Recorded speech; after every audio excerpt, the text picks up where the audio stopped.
The following message by Alistair Begg is made available by Truth for Life. For more information, visit us online at truthforlife.org.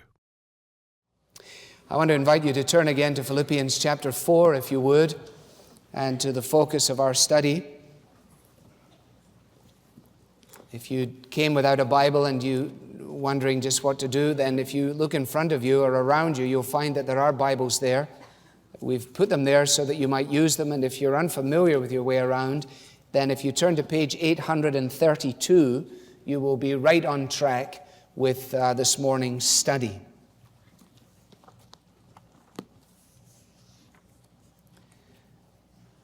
Perhaps you will agree with me that we have a quite staggering and uncomfortable statement which comes configured in largely the same way twice in verses 11 and then again in verse 12. I'm referring to Paul's statement, I have learned to be content. He says in verse 11, whatever the circumstances. And then in verse 12 he says again, I have learned the secret of being content. And then he says, in any and every situation. Now the reason one finds it to be so staggering and so uncomfortable, I must confess, is because we're living in a society that is permeated by a spirit of discontentment. And yet, even in saying that, it's far too easy and not closely uncomfortable enough. Because the real challenge is not so much that I live in a society that is discontented, but if I am honest, I face discontentedness in my own heart and mind on an almost daily basis. That there is that which clamors for my attention, things which others do, honors which others enjoy, possessions which others have, and they would seek to rob me of any sense of that mysterious dimension to which Paul refers here in this matter of Christian contentment.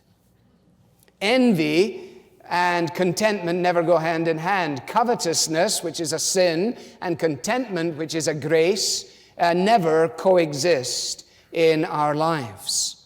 And envy, of course, is a dreadful thing. It is a horrible thing, and it will destroy our enjoyment of life on many levels. An envious spirit will begrudge the honor and the advantages that other people enjoy, just instinctively so. An envious or a covetous heart fails to see that it is God's providence that dispenses gifts and honors and abilities. That these individuals that we look around on don't have this as a result of themselves. It is God in the mystery of His purposes who gives these gifts, who disposes of these honors, and who grants to individuals these abilities.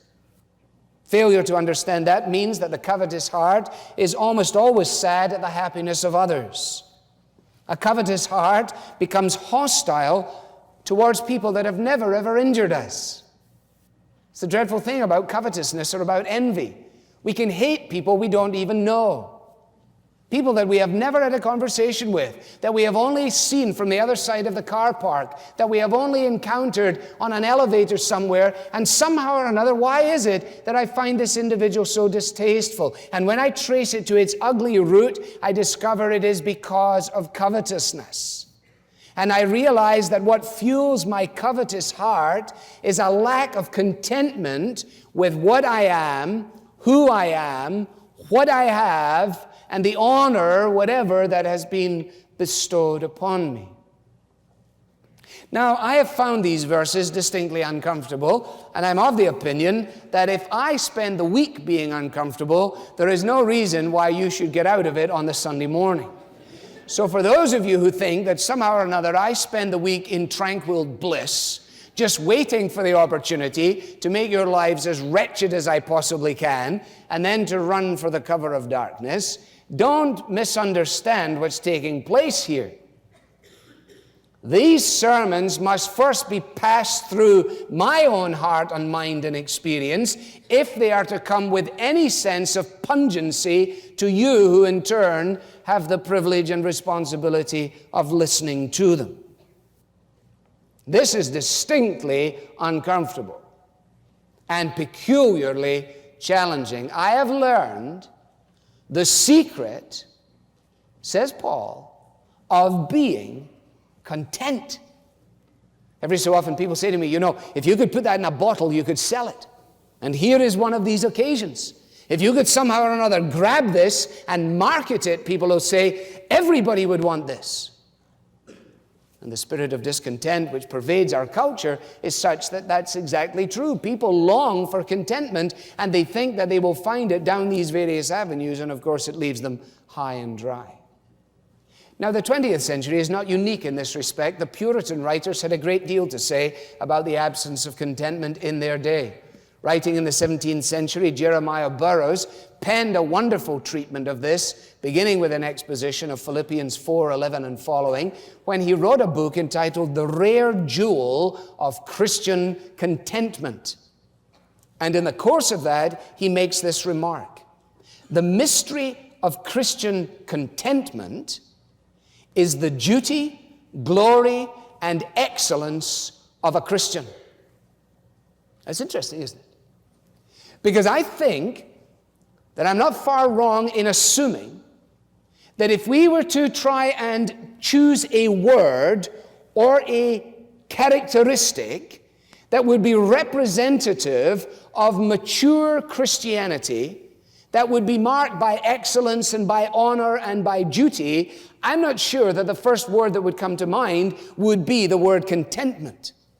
And yet, says Burroughs in his day, if you want to see a Christian that has progressed in godliness, let me tell you what to look for. Look into their jewelry box, as it were, and see if you find there the rare jewel of Christian contentment. Contentment is seldom valued and considered in this way. Contentment is an undervalued grace. And perhaps it is because contentment cannot be discovered and cannot be displayed as a result of 5 easy steps. You're almost guaranteed to sell your book if you can call it 7 steps to, or 6 easy steps to, or 5 keys to, or 12 keys for, or whatever else it is, because everybody is so concerned that they will get the perfect body that if they can get it in 7 easy steps, they're prepared to invest. If they can become instantaneously financially secure, they're prepared to try the 5 easy programs or whatever it is. And so the same is true in Christian living. And we have all these Christians scurrying around asking their pastors and asking their leaders, just tell me the 5 steps I need to do. Tell me the 5 things I need to do, and I'll start them now, and hopefully by tomorrow morning I will have managed it once and for all. Well, the good news and the bad news is this: there are no 5 easy steps. And I think that's one of the reasons we're tempted to ignore this essential Christian grace in favor of more accessible characteristics. Now, in order to deal with this without unearthing it from the text, which would be unhelpful, we need to understand the setting and the secret and the significance. And those are the 3 coat hangers on which I'm going to, or the point hangers if you like, that I'll use to trace a line through this material. First of all, let me just say a word or two about the setting, because we are studying a real letter written by a real man at a real moment in time to a real church in the then known world. Philippi was about the same distance away from Rome as Chicago is from New York, about 800 miles or so. Paul, who had established the church in Philippi down by the riverside on the day that he met with a group of women, Lydia being the key individual, who was a worshiper of God and yet whose heart was opened to receive the truth that Paul conveyed, and she was baptized and became a founding member of the church in Philippi.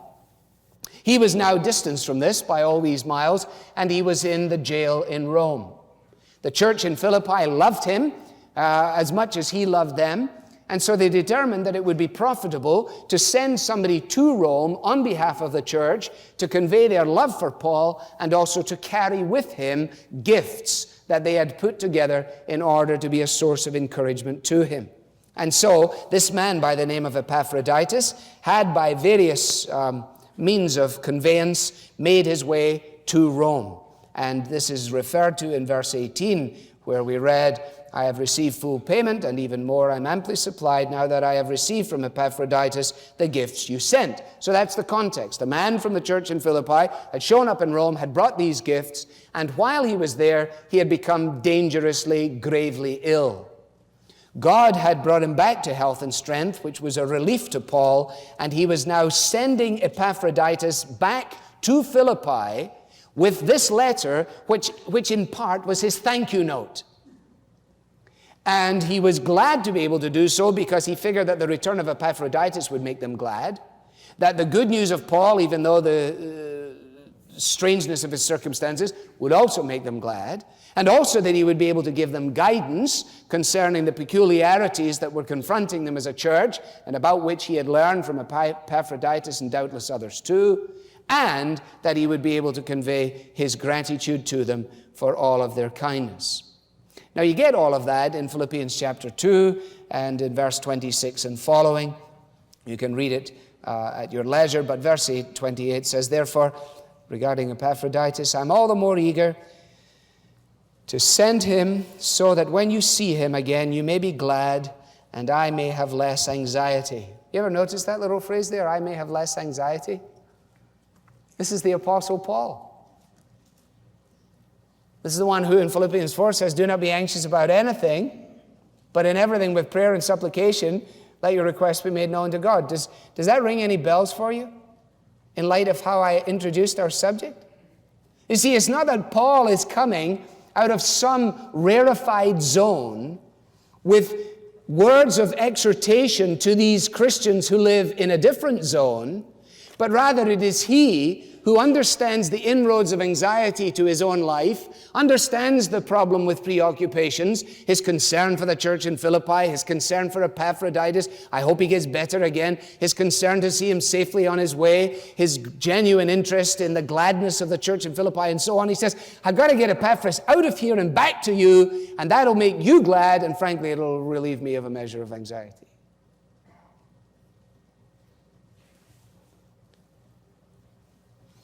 Now, when he tackles this issue of their kindness to him, beginning in verse 10, he does so with great tact.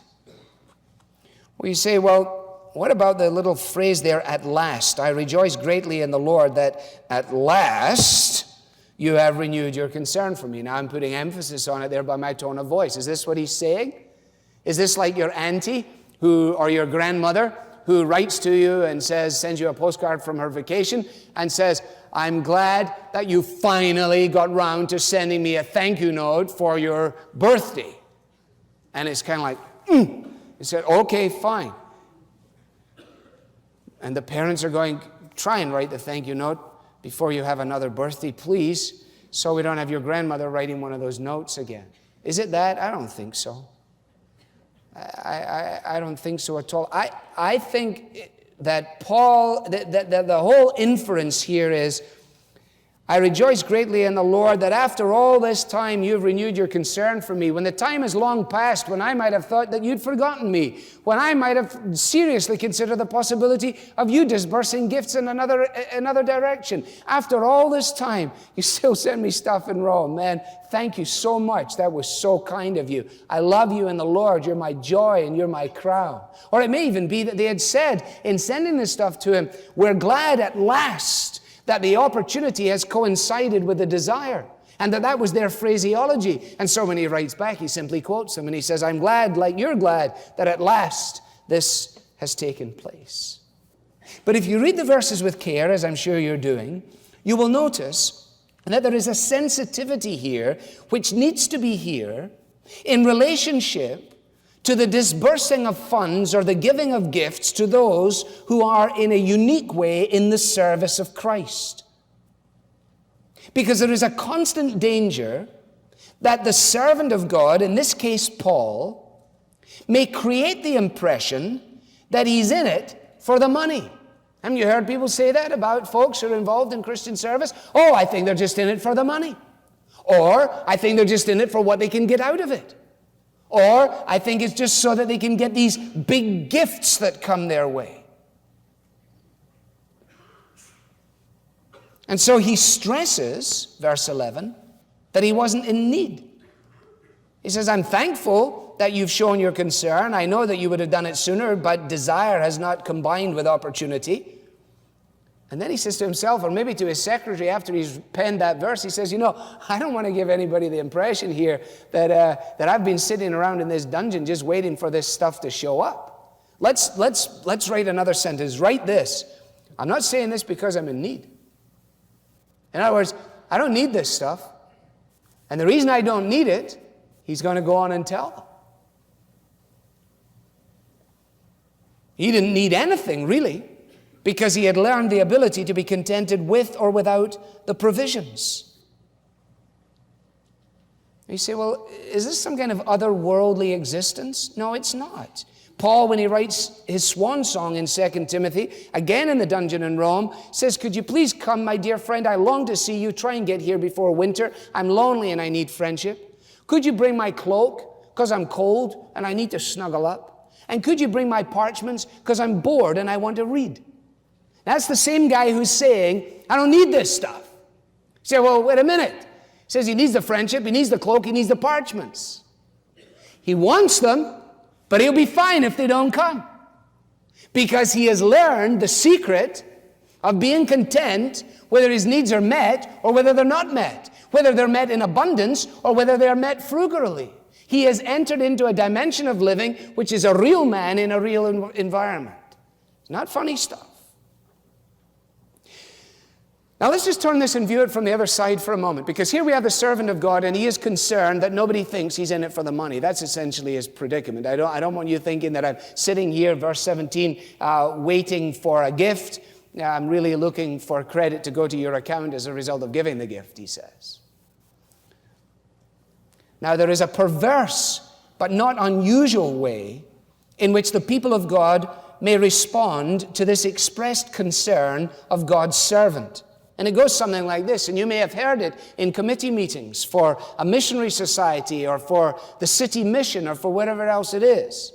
And some bright spark will say, well, we'll make sure that brother so-and-so or sister so-and-so never has to face that challenge. We'll make sure he never has to be concerned about that. No, never has to express that sensitivity. And the way we'll make sure is we'll give him nothing. And we'll send him no gift. And we will allow him to remain focused. Because after all, we wouldn't want the servant of God to lose focus, would we? Despite the fact that some of these fatheads who are in the committee have long since lost focus.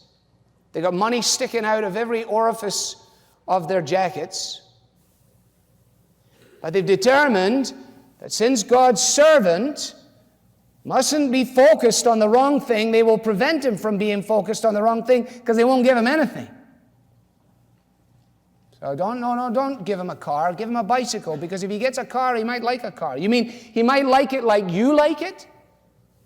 Well, I'm not mentioning me at the moment. No, I know you're not mentioning me, but I'm mentioning you at the moment, cloth ears. Where do you get this double standard? You see? So the sensitivity of the servant of God is to move to the position where if he has given up potential financial remuneration in the service of Christ, has given up the opportunity for advancement in the service of Christ, it is the responsibility of the servant to ensure that he is no longer ingratiating himself with people in order to receive gifts or to receive resources that will then float his boat. The flip side, of course, is that the people of God, we who have resources, to disburse to those who are in peculiar need, who have gone to the other side of the universe for the case of the gospel, who have put themselves in penurious situations for the things of Christ, that we who have resources do not respond in this perverse way, but rather that we recognize that, as Sinclair Ferguson says, even if we cause embarrassment to those to whom we are generous, we must respect their sensitivity. We must also be given the opportunity to discover that it is more blessed to give than to receive. And what becomes fairly obvious, not only from here, but from the whole of the Bible, is that the Lord uses generous Christians to help needy Christians. That one Christian has enough because another Christian has been generous. That's the body of Christ at work. That's exhorting, encouraging, and caring for one another. That the abundance that one enjoys is not so that we might become smug and hard-hearted, but it is in order that we might be able to share with those who don't enjoy the same abundance. Now that then is the setting. Let's go to the secret. What is this secret? What is this mystery? What is this mysterious principle? Well, verse 12 gives it to us. I know what it is to be in need, and I know what it is to have plenty. I've learned the secret of being content in any and every situation, whether I'm well fed or whether I'm hungry, whether I'm living in plenty or living in want. In other words, his life experiences were such that he had known what it was to be warm and fed, and he knew what it was to be cold and naked. Not everybody is able to say that. Not everyone has lived on both sides of the street. Not everyone knows, if you like, how the other half lives, but Paul did. Paul had known what it was to go down by the riverside in Philippi, and in the course of his ministry, discover that a wealthy woman who had a nice house and her own business and lived by the river was converted to Jesus Christ. Her immediate response was, hey guys, you got to come to my house. He goes to her house, and presumably it's a nice house. I mean, it has matching towels, it has different kinds of soap, everything is in position. They don't have to move newspapers from underneath anything. They don't have to rearrange the place. He simply goes in, and there he is with a view of the river. Paul, I'm so glad you're here. I want to share everything I have with you. Here's my house, and it's your house, Paul. Now that was one day. Then another day, he's got no house. He's got no towels. He has no soap. He has a tree, a riverbank, and an old sleeping bag. Now he's lying underneath the tree with an old sleeping bag. And he's thinking, man, Lydia's house is so nice. I hate it here. I wish I was there. Then he must have taken himself in check and said, you know what? That's not the issue. Indeed, if I think like that, then my life is going to be a roller coaster ride constantly. I'm either going to be intoxicated by wonderful things, or I am going to be overwhelmed by the absence of wonderful things. And either way, I'm going to be neutralized. I'll never be able to serve Christ. Because on the one hand, I'll be so enamored with all this stuff that I won't be able to live without it. Or when I'm down here under the tree, I'll be so ticked off that I don't have it that I won't be able to get up and preach sermons anymore. Oh, he must have said to himself, I got to find the middle ground here somewhere. I need to learn a secret. There must be a secret to this. To be able to do this and to do this, and yet to have your contentment calibrated by something other than those two experiences. That's the challenge. Isn't it? When you're flying and you get bumped up, you go, man, this is nice here. And then on the return journey, you go where you were going to go, and you're going, hey, I should be up there. That's where I belong. That's the way I went out. You walk past the people who are up there, you instinctively dislike them. 12 of them. You're going, look at this guy sitting there smug with a tomato juice. Who does he think he is?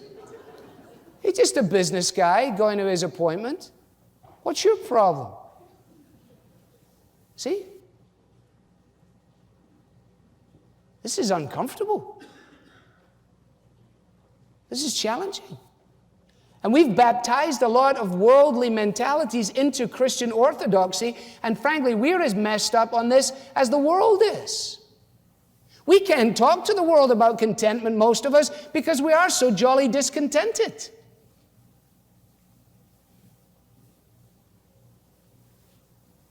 Now, the word that Paul uses for contentment is a word that was used by pagan philosophers as well. The Stoics used this word. They regarded it as being synonymous with self-sufficiency. They bred in themselves a spirit of independence.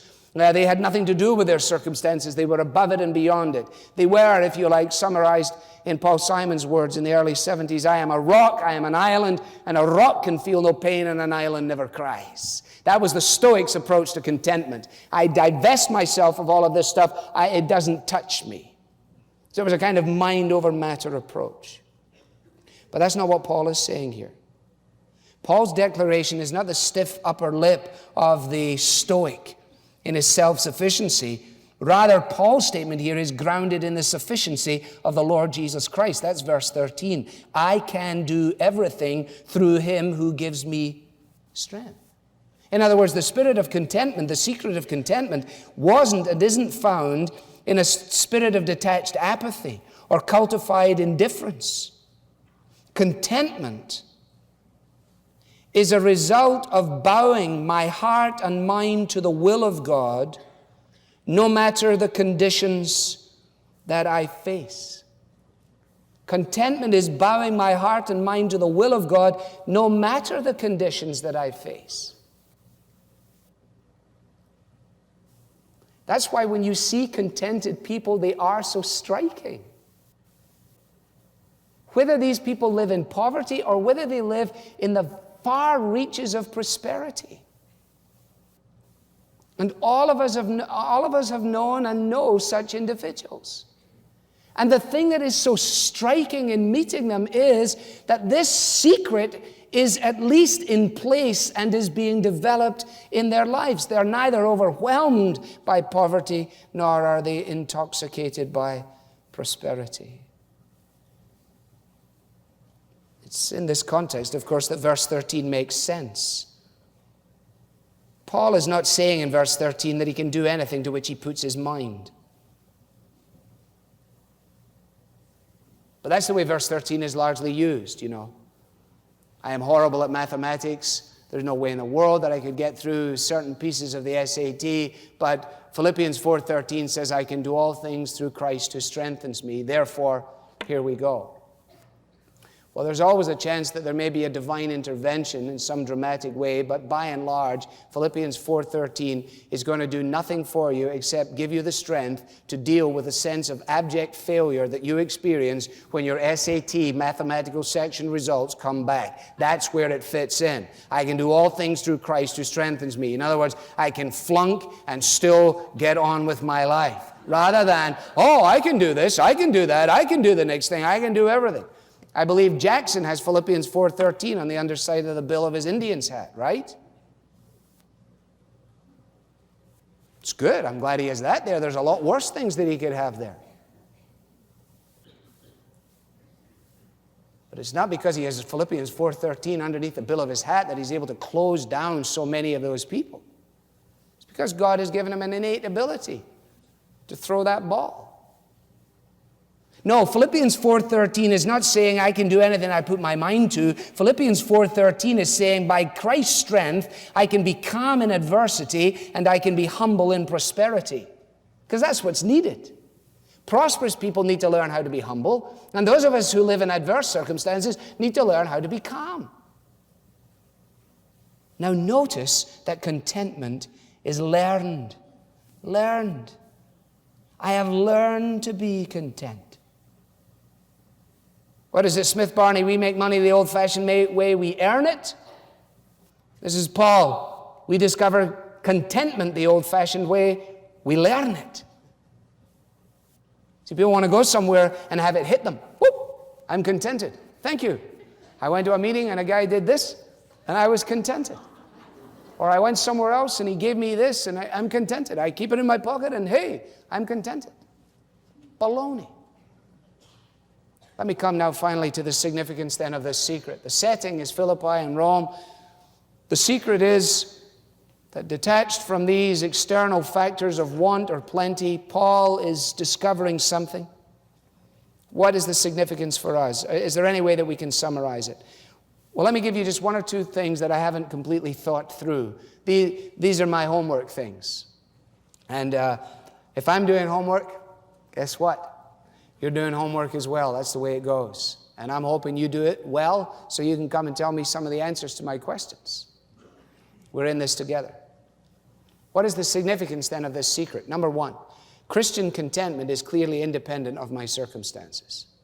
Christian contentment is clearly independent of my circumstances. We all know the old adage that happiness depends on what happens. But joy is something that is independent of the chances and changes of our world. And until we understand that, then we will be riding on a high on the coaster, and then we will be down in the depths, and our lives will continue to go that way. It will not be in banishing this or in discovering that we discover contentment, but it will be in realizing that whether I banish this or retain it, discover this or never discover it, that contentment is found somewhere else. Indeed, and this is the second notion, Christian contentment is grounded in our union with Jesus. It is a relationship with Jesus which establishes the basis for Christian contentment. In other words, Philippians 3:10 precedes Philippians 4:13. Paul says in 3:10, I want to know Christ. And in 4:13 he says, I can do everything through Christ. But first I want to know Christ, and in knowing him, then I will be able to do everything through him. We live in such a pragmatic environment as well, that when you talk about things in Christian doctrine or give to people instruction and information, it's not unusual for them to come back at you and say, well, we've been talking for a long time, but you haven't told me one thing I'm supposed to do. Just tell me what I'm supposed to do. As if the doing of it made it. No, it is the knowing of him that makes the doing of this possible, and unless we know him, we can't do this. So what we need to do is know him. Inside out and outside in. I want to know Christ. I can do everything through Christ. People want to truncate it. They want to go out immediately to, yeah, fine, okay, and let me do everything through Christ. No.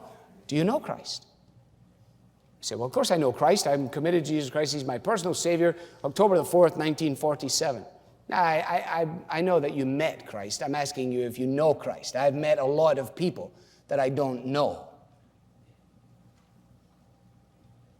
We trot this out as evangelical Christians. Well, do you actually know Christ, or do you just know about Christ?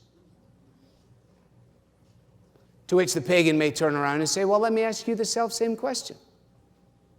Do you actually know Christ, or do you just know about Christ? Is what you're doing on a Sunday simply a form of behavior modification? Exchanging one set of external circumstances for another with a kind of religious twist? Because I don't think that would be the same as knowing Christ. Is what you're doing simply going along because you believe that the external faithfulness to the demands of the routine of a church family, in this case, namely Parkside, may be equated with knowing Christ? And the pagan says, that doesn't sound to me like knowing Christ. That sounds to me like doing what you're told. So in other words, we can fulfill duties. We can get our attendance card ticked. We can stand up and testify to an encounter in our past, but it may not be synonymous with knowing Christ.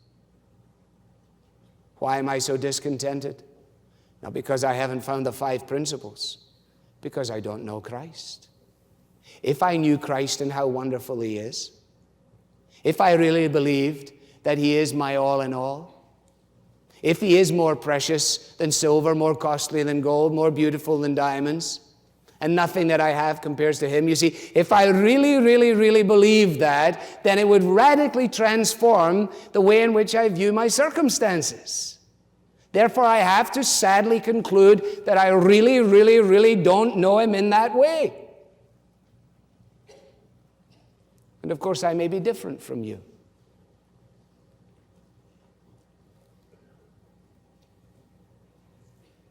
We would just add to it by saying Christian contentment is the fruit of an ever-deepening relationship with Jesus.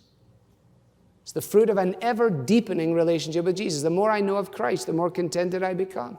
The more the things of earth lose their value, the more the significance of all this stuff, whether my name's on the office door, or whether it's a 2-foot name or a 1-foot name or no name, whether I'm in the floor 7, floor 9, floor 2, whatever it is, all those things that float my boat and ring my bell and make me me. When I know Christ, then I don't have to go and bury myself in disappointment because I'm not on the, quote, right floor, or because I don't have the right key, or because I haven't attained the right status.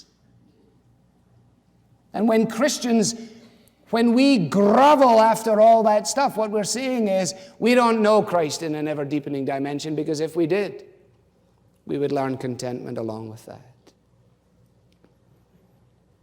Amongst the golden oldies in the hymn catalog, You have that hymn that says, I would love to tell you what I think of Jesus, since I found in him a friend so strong and true. We used to sing that in Scotland years ago. I never knew really very much about it. I certainly didn't know who wrote it. I only discovered that it was written by an evangelist here in America. Found this out 2.5 weeks ago. The evangelist had been out preaching. He came back and his wife had left him, taken everything that she regarded as her own, and vamooshed.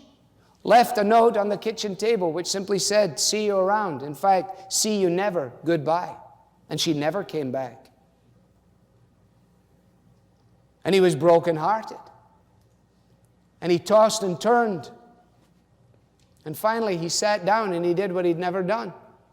And he wrote a poem, or he wrote a song. And that was the song he wrote. I would love to tell you what I think of Jesus, since I found in him a friend so strong and true. I would tell you how he changed my life completely. He did something that no other friend could do. No one ever cared for me like Jesus. There's no other friend so kind and true. No one else could take the sin and sadness from me. Oh, how much he cares for you. And then he goes on and he writes, and every day he comes to me with new assurance. And more I understand his words of love. As the tears presumably fell on his page, as he recognized the regrets, as he recognized the failure, as he looked at all of that, where is he going to go? To Christ. Christian contentment, then, is learned, and is learned in the school of God's providence. And if you don't go to the school of God's providence, if we don't go there, we'll never learn to be content. When you go to the school of God's providence, you read Psalm 139, verse 13, and you realize that you were intricately wrought in your mother's womb. In other words, your DNA is as per divine decree. The color of your eyes, even if you've got 2 different colors of eyes, are there by God's design.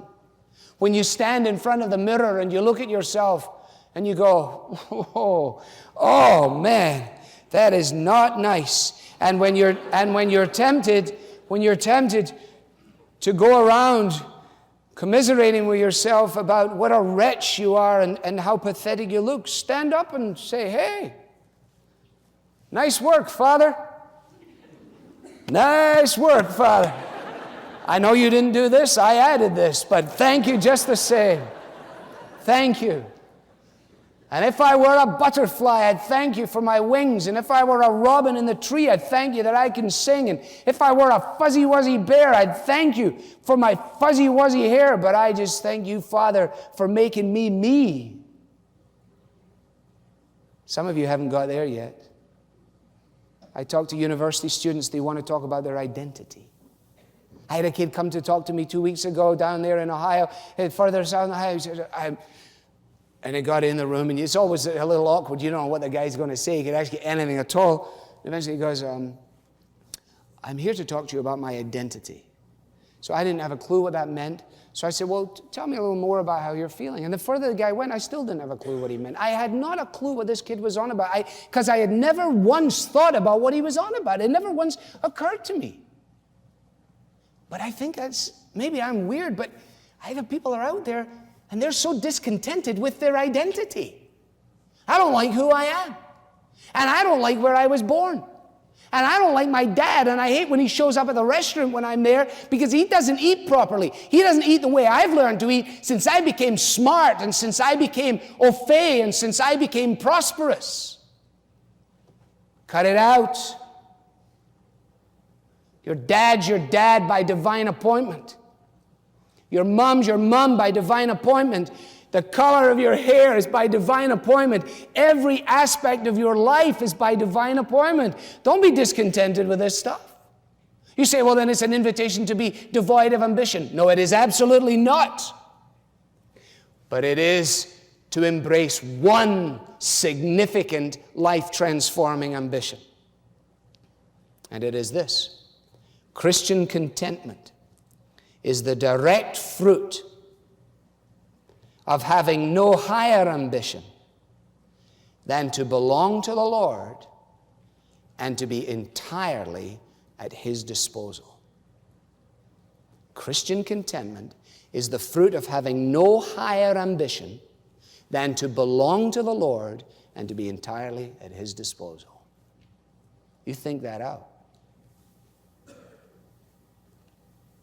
Murray McShane died at the age of 29. He was a pastor, a Presbyterian minister in Dundee, Scotland. And addressing a gathering of his friends on one occasion, he said this to them: "It has always been my ambition to have no plans as regards myself." Doesn't that just grate on our 20th century day-timer, plan-oriented, 5-year orientation scheme development process, information system mentality of where we're going to be and what we're going to be and when we'll call it quits and when we have enough and what we're going to do then and where we'll live then and what we'll be able to do? I put it to you that the reason we are in that is the reason that we know so little of Christian contentment. And as alien as McShane's words may sound, it is when I am prepared to embrace them that I will begin to learn the secret of Christian contentment. Father, take out of all of these words that which is true and of yourself and bring it to our recollection, drive it home to our hearts and minds. Help us to forget that which is extraneous and to reject anything that isn't true.